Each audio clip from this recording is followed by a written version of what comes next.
The journey was not easy for the visitor. She was on the back of a camel, approximately 10 feet above the desert floor, and with each step her camel took, she nearly lost her balance, especially as they went up a sand dune. It was early evening. Her hosts consisted of 2 women and 1 man who were escorting her to a place where their revered teacher lived, an elderly woman like herself. They only traveled at night to stay comfortable. The desert would cool down between 2 a.m. and 6 a.m. to a chilly temperature if there was no wind, and a surprisingly bone-chilling cold if there was wind. Between 8 a.m. and 8 p.m., it was not a good time to travel in the desert, not even for camels, let alone humans.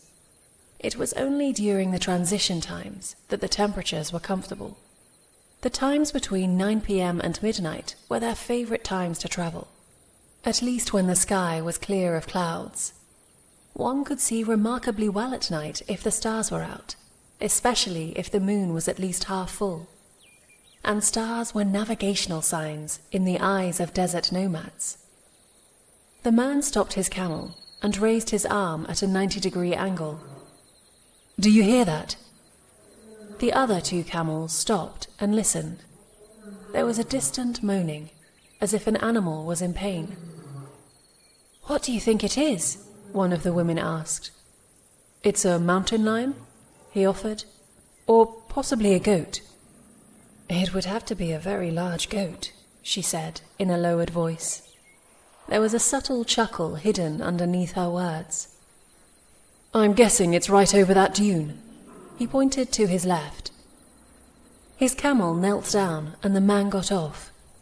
He grabbed his rifle and started off to the crest of the sand dune he had just pointed to. "I'll go have a look." The sky remained a beautiful violet blue. The galaxies of stars were already pressing their faces to Earth. "I would like to go too," the visitor said. "It could be dangerous," her host replied. "Stay with us.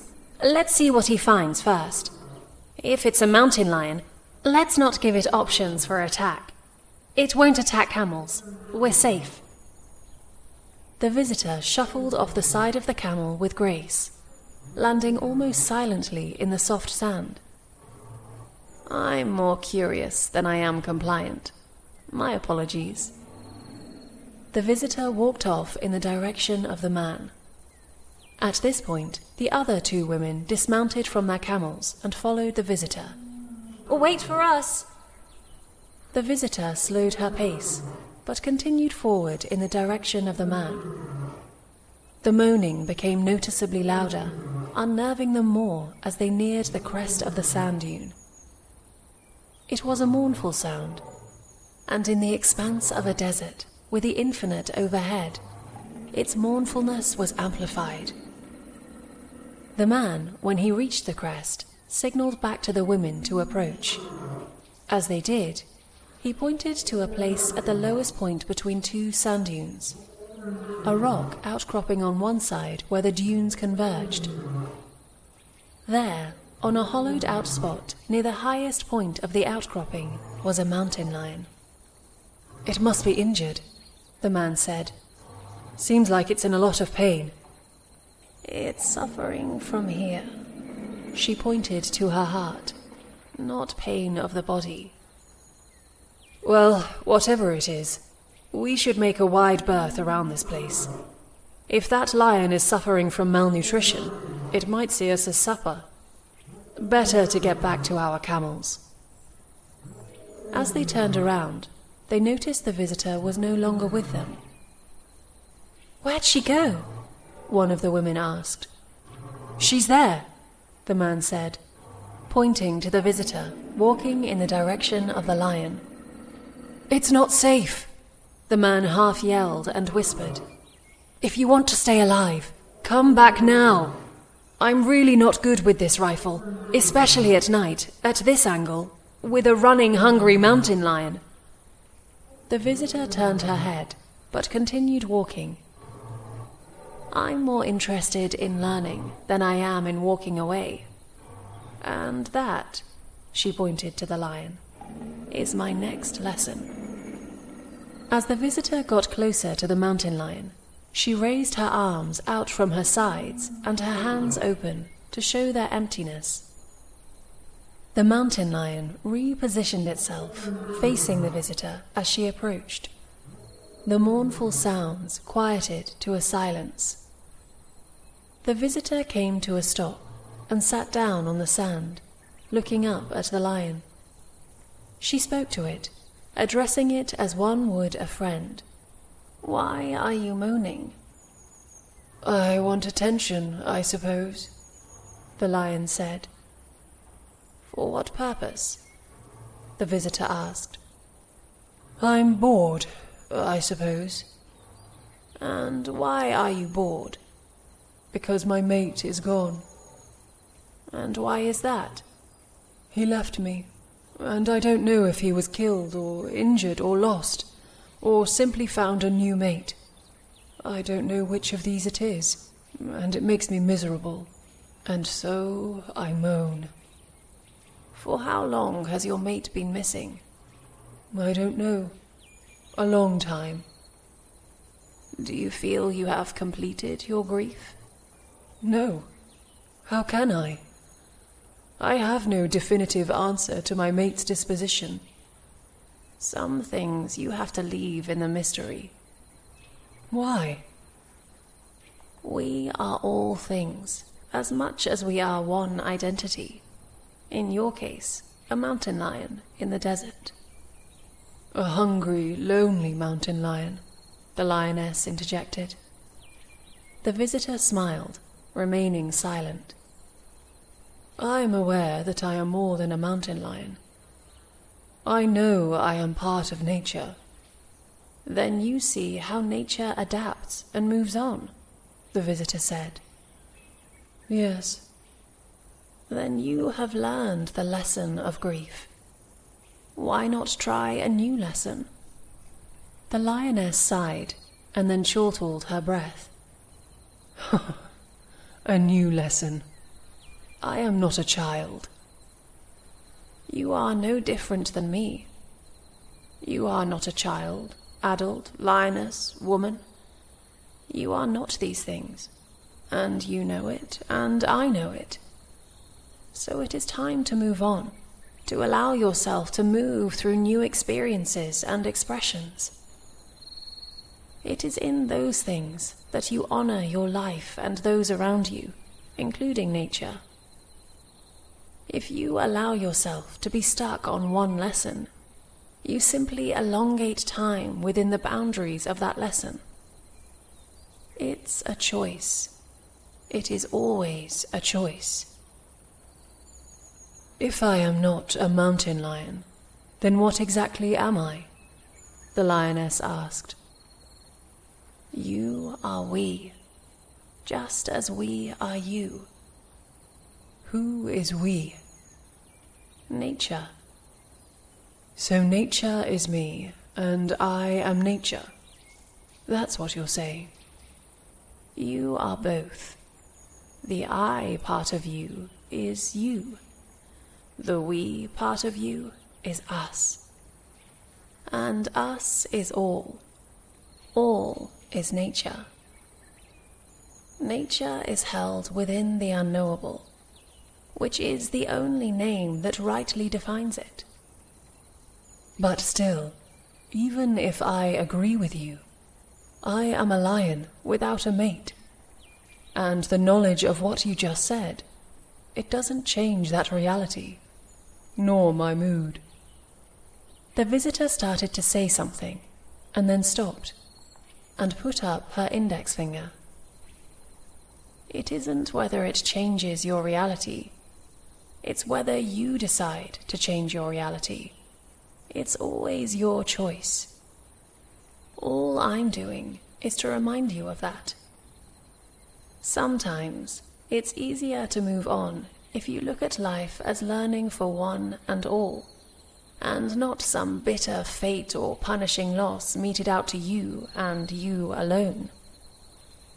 Why? What difference does it make? The visitor paused for a brief moment, but kept her index finger raised, as if it were pointing to some celestial object, quite independent of her thoughts. Because we embody, in whatever form we're in, to learn. And learning is always new. It is not a repetition.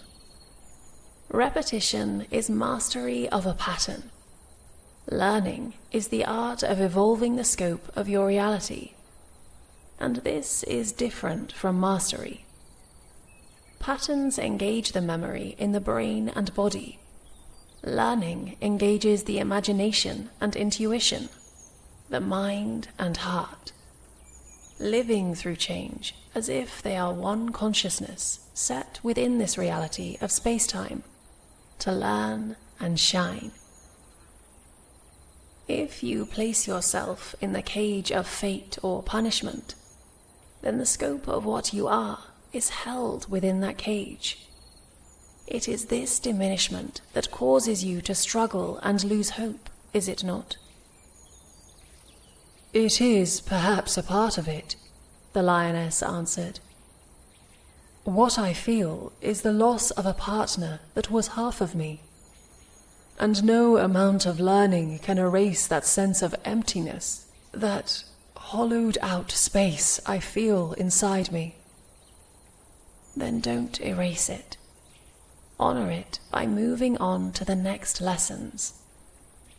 You are here as you are, and nature is in front of you as it is. And you can either turn away from it in the memory of loss for you, or embrace it in the learning of evolution for the one, many, and all consciousness. You cannot do both simultaneously. If you embrace it, it will embrace you. How? It will lead you to the next lesson.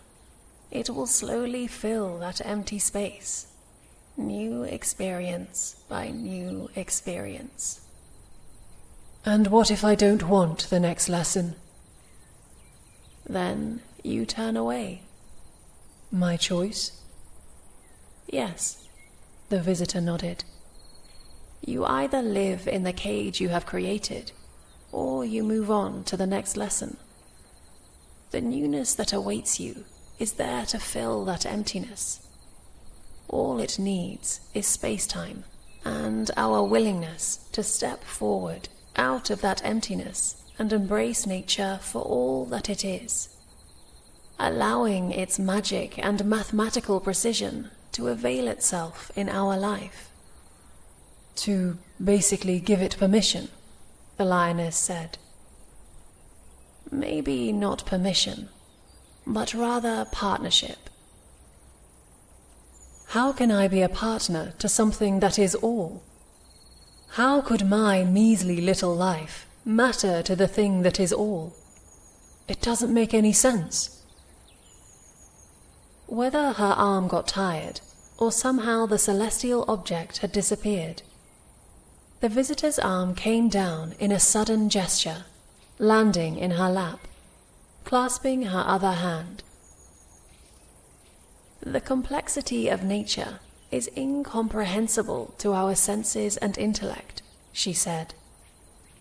Even our imagination and intuitive natures are unable to understand it. And we love to project our capacities upon nature, believing it is like us when it is not.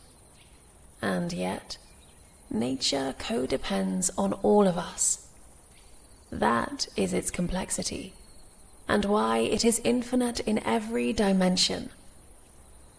And how does that answer my question? The lioness asked. The visitor stood to her feet.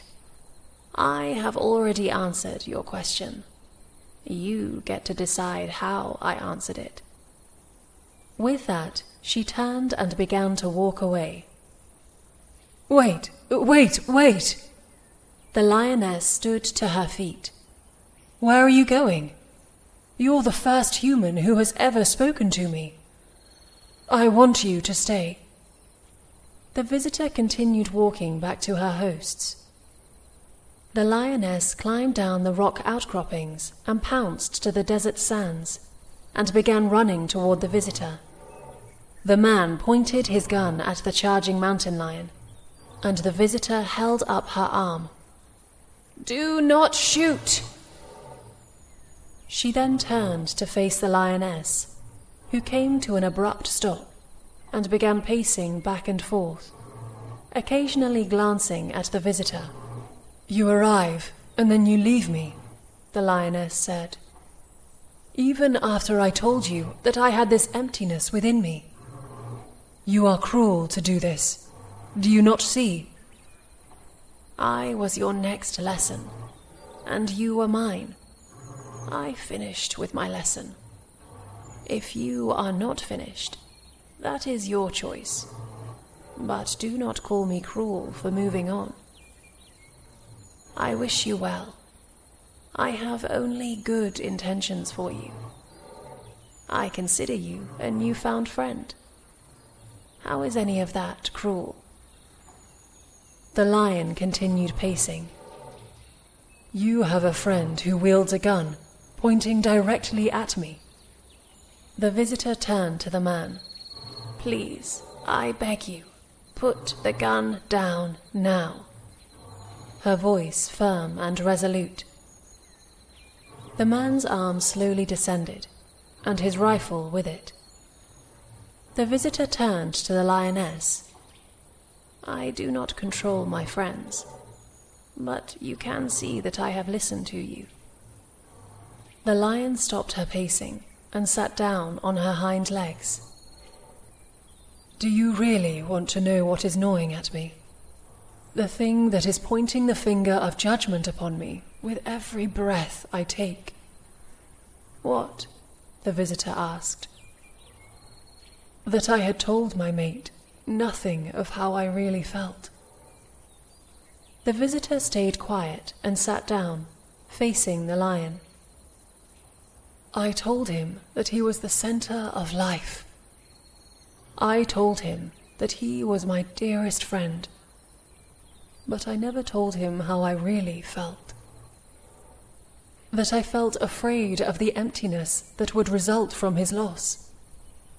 That death and its process, either his or mine, had filled my life so vividly that I feared only that.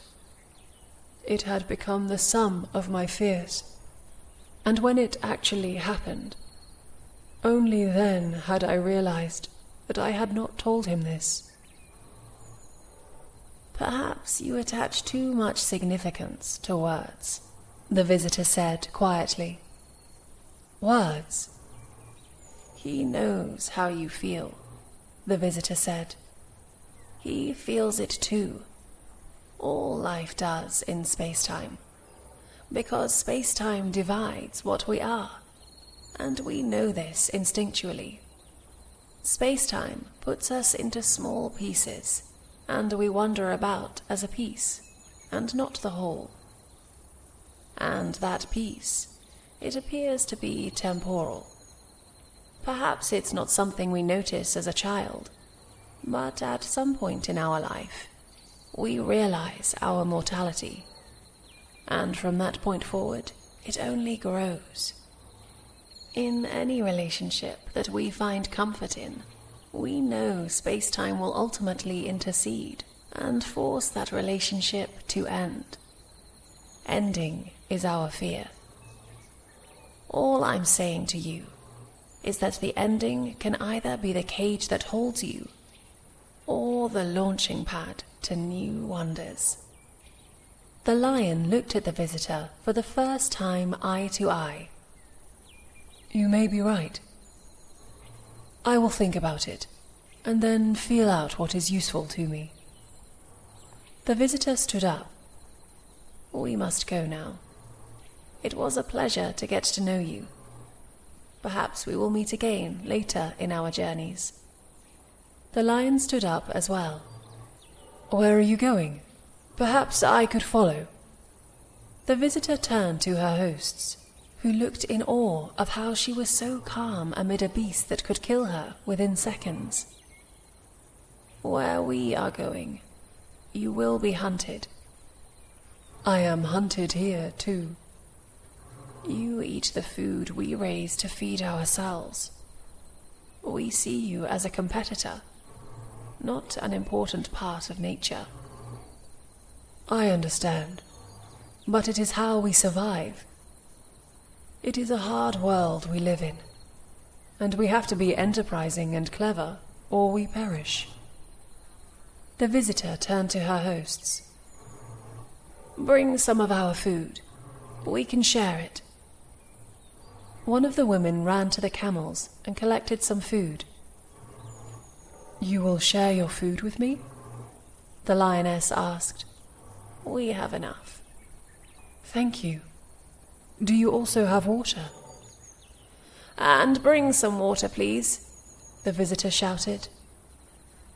I was not expecting this, the lion mumbled absent-mindedly.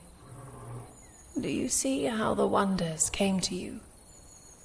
The massive tan-colored head tilted in introspection.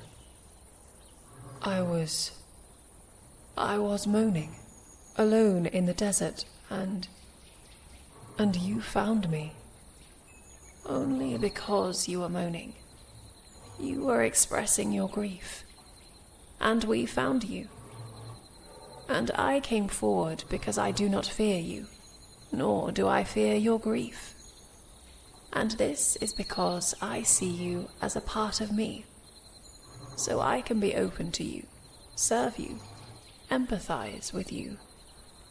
This is how nature connects itself to itself. And if we see it this way, we can find moments of harmony, wonder, awe, meaning, and a sense of how life evolves for one, many, and all. How this evolutionary tale is spun for everyone to experience in their own way. The woman came with food, handing it to the visitor, who took it, setting it down on the ground, atop a tablecloth. She then poured a bowl of water.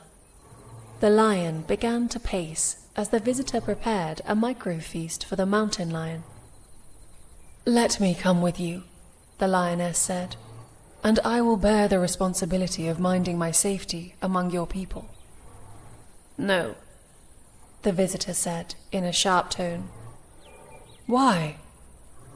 I do not want to see your death, especially to be the cause of it. The visitor stepped back with a simple announcement. It's ready for you. The lioness stepped forward cautiously, but also with great anticipation of food and water. The smell and sight of food had already stirred her senses. She quickly devoured it and lapped the water to emptiness. Thank you, the lion said as she walked away in the direction of her lair. Thank you, the visitor replied, bowing slightly. The lion stopped and turned, facing the visitor, who was left to pick up the tablecloth and empty wooden bowls. Your kindness will not be forgotten. The sound of your voice in my future will be greeted with kindness and respect. You're right. I need to find others of my kind and be with them in whatever way I can. I wish you good fortune. The lioness turned and continued to her lair, where she could rest and perhaps dream.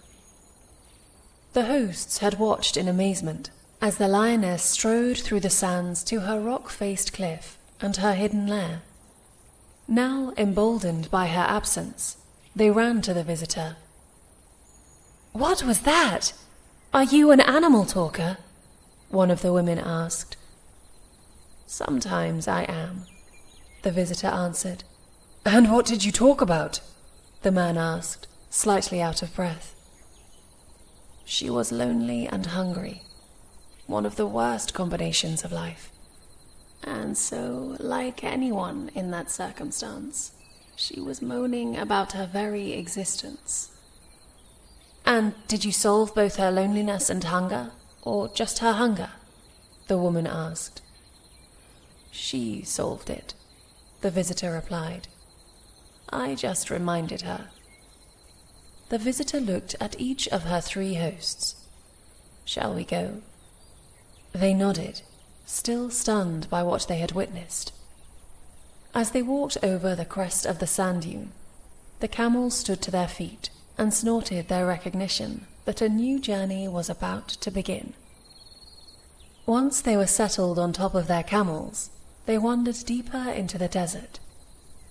One of the women turned to face the visitor, as if to confirm she was still with them. The visitor seemed to like such a strange mix of an invisible presence within a physical body. Like a friendly, powerful ghost suddenly appeared before them. How did she solve her sense of loneliness? The visitor looked out at the expanse of an endless desert beneath the black blanket of starlight sequins. There is no solution to loneliness. We are separate beings. Therefore, we will all be lonely. No one is entirely free of this sense. It is who we are, and to hate it is akin to hating oneself. Then love it. How? You don't love it either. Then what? The visitor paused as she witnessed a shooting star streak across the black canvas. There is understanding, and then reimagining. You understand that loneliness is partly who we are, and we accept that. We then move to the many, where we find relationships, and we see these relationships in the real world. They are not only relationships with other human beings, but with rocks, landscapes, sand, wind, animals, trees, air, stars, our breath. The many is more than we can imagine. Everything? The woman asked, her words trailing into a silence woven from realization and hope. That's why it's called many, the visitor said. We have only to remember that the many is nature, and that nature is part of us, and we it. With that understanding, we can manage loneliness, that ever-present sense of separation. What about the reimagining part? The woman reminded the visitor. Our imaginations are not tuned to recognizing these infinite relationships we carry with us every single moment of our existence. Some are familiar, like our daily life partners or family. But some are novel in every way, like a frog or tree. We must tune our imagination to these infinite relationships, because they are the bridge to living both as a sovereign and an integral consciousness. My sovereign and I are in a partnership with all life, the many. We are building something that is unknown and unknowable, that has never been built before by any hands. So, we are intimate partners on an infinite road. That is what our imaginations must grasp, and once held within our mind's eye and the heart's ear, we begin to reimagine ourselves and life itself. Is it hard to do this? It's no more difficult than not doing it. It is simply a choice. The effort is always contained in the choice. The actual doing may seem harder or easier, but the doing is just a moment in space-time that calls you forward into the novel world of real experience and expression. You decide how your imagination is tuned. Is it attuned to separation or interconnectedness in all of its flavors? What does it take to really do that? One of the women asked. Well, It helps to see what amazing creatures we all are in our own way. That is a good place to start. And then to see that our difference is the mesh point of our wholeness. And then you simply choose this perspective over the perspective that we are separate machine-like bodies and brains that move through space-time purposelessly or under the control of a superior intelligence. We are not a mound of atoms and molecules, cells and neurons, bones and tendons, muscle and energy that is held within the skin we recognize as ourselves. These things are born into space-time and ultimately perish into space-time. They are temporal windows of a single lifetime. They open and close. But the home they are a part of, that is the sovereign. That home is infinite in scale. Yet our one window rivets us to the outside world of a single space-time. She paused. If we turn around and look inside the home of which we truly are, if we set our partnership on the mind and heart, if we unsheath our imagination and intuition, if we relearn how to learn, we can do it. We can turn around and see our home, where we live, when we always are.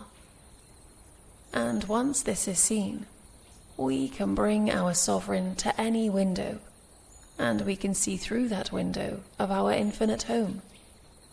When the visitor finished her words, they met the deep silence of the oceans of sand beneath them, and the stars above them. The four travelers rode in silence for a very long time, until they could see a pale light peeking over a sand dune. "That's where Sitara lives," the man said, excitement filling his words. And then, under his breath, he spoke as quietly as he knew how. "This should be interesting."